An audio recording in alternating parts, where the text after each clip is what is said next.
கரத்தில் கமண்டலமும் ஏந்தி கொண்டு வந்தாலும் இந்த முனிவர்களிலே இரண்டு வகையான முனி இருக்கிறார்.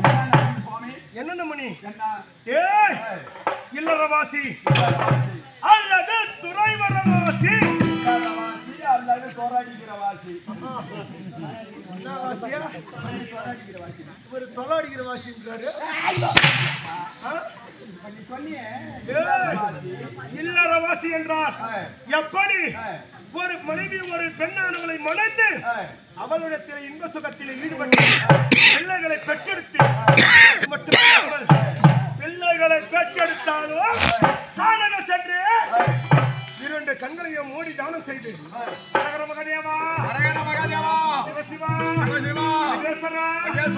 அப்படி என்று சிவனை கோரி தவம் செய்யக்கூடியவர் இல்லறவாசி. அப்படி துறைவரவாசி என்றார் அவங்க முற்றும் வந்தவர்கள் என்னென்ன ஆசை? மண்ணாசை, பெண்ணாசை, பொன்னாசை. இந்த மூவாசையும் அடியோடு வெறுத்து மனைவி வேண்டாம், மக்கள் வேண்டாம், உறவினர் வேண்டாம், யார் நோக்கு துறை கிடையாது.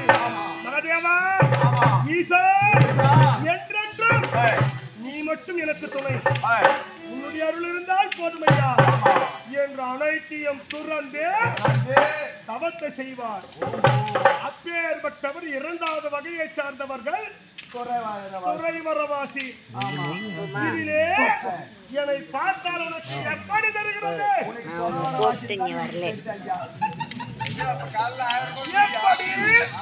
துறைவரவாசியா? யார்? நான்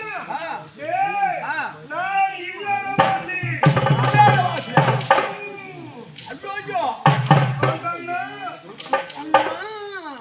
உனக்கு மனைவிக்குதா? யாரு? என்னுடைய மனைவியா தெரியுமா?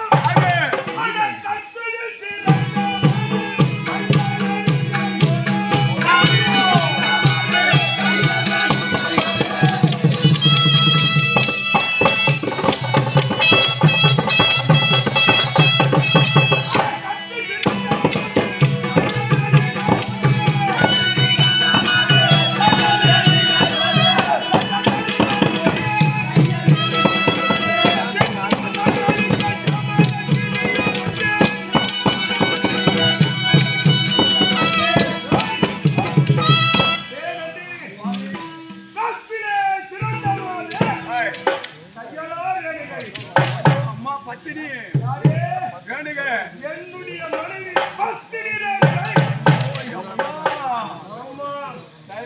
எப்படி என்றால் என்னுடைய மனைவி எப்படி பத்தினி தெரியுமா? எப்படி? கணவனையே தெய்வமாக பூஜிப்பார்.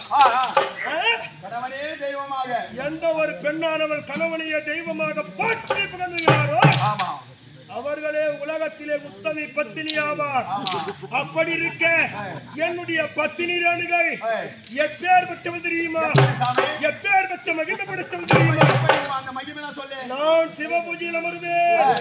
அப்படி சிவபூஜையில் அமர்ந்தால் என்னுடைய பத்தினி ரேணுகை சொல்லுவார். என்னுடைய பத்தினி ரேணுகையானவள் என்ன செய்வார்? இந்த கிரகத்திலே இருந்து வெறும் கரத்தோடு ஆற்றுக்கு செல்லுவாள். ஆற்றிலே சென்று நீராடி முடித்து அவளுடைய கற்பின் மகிமையால் அந்த மண்ணால் குடம் எடுப்பார். மணலாலே மண்ணால் கூட மணலாலே செய்யணும். ஆமா, ஆற்று மணலிலே குடம் எடுப்பார். அந்த மணல் குடத்திலே ஜலம் எடுப்பார். அப்படி ஜலத்தை எடுத்து சிவன் பூஜைக்கு கொண்டு வந்து அர்ப்பணிப்பார்.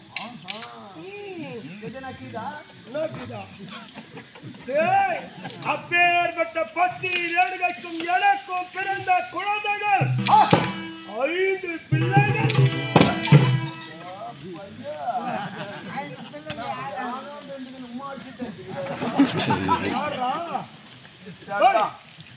நன்றி யாரு சொல்ல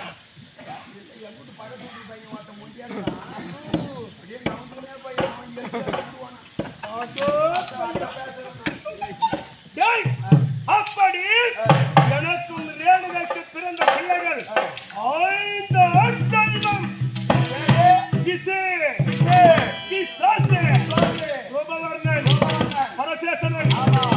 ஐந்தாவது மகன் பரசுராமன். ஆயிரத்தி பிள்ளைகள் அப்படி இருந்தாலும் இன்றைய தினத்திலே சிவபூஜை நிறைவேற வேண்டும்.